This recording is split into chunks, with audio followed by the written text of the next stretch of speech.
connecting you to the leaders in our community. This is Comcast Newsmakers. Hello, I'm Colleen Needles. One of the primary responsibilities of the Minnesota Secretary of State's office is to maintain a fair and open voting process in every statewide election. Now, Minnesota has long been a leader in voter turnout and civic engagement, and here to tell us about the work of his office is Minnesota Secretary of State Mark Ritchie. Welcome to the program. Good to see you again. Thanks a lot for having me back on. Well, for those of us who may not be familiar with exactly what you do or what your office does, tell us, what does the Secretary of State do?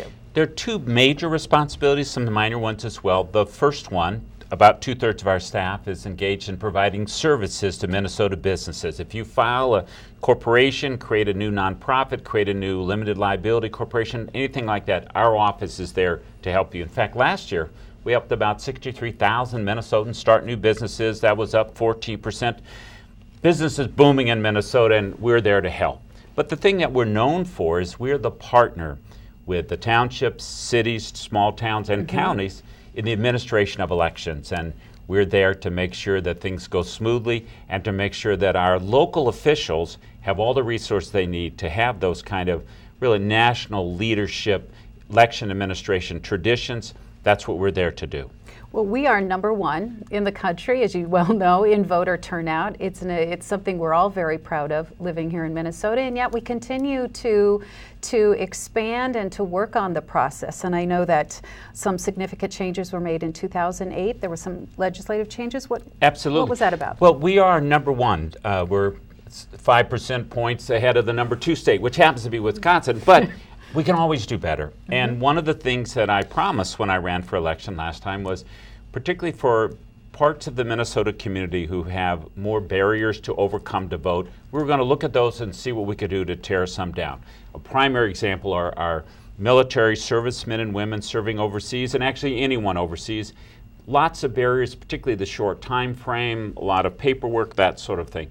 We passed a number of laws to significantly streamline that, and it's been extremely successful. In fact, we went from 1,000 of our military servicemen and women being able to vote in 2006 to over 3,000. So we've tripled it. The most important change was the ability to send a ballot out electronically by email, by fax. That cut the time in half so they could get them back to us.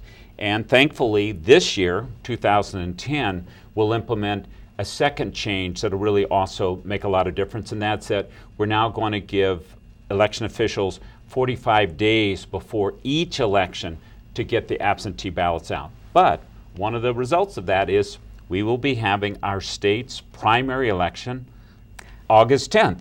In fact, we are already starting absentee voting for those elections now. So all of your viewers who want to participate in the primary election, August 10th is the date.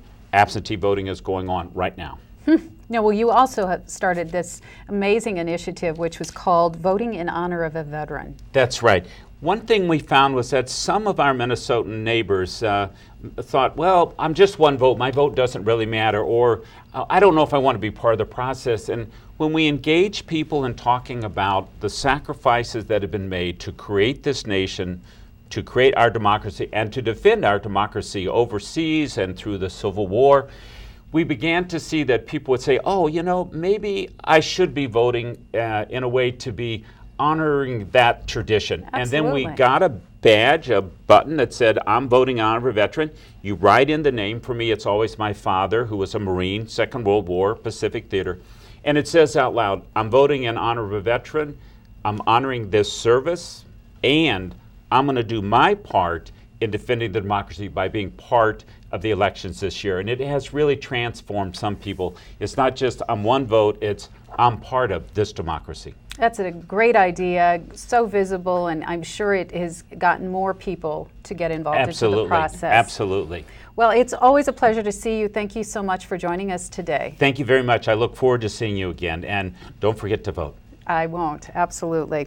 And if you'd like to learn more about the voting process in Minnesota, or you'd like to contact the Secretary of State's office, you can visit their website at sos.state.mn.us, and you'll find all sorts of information there.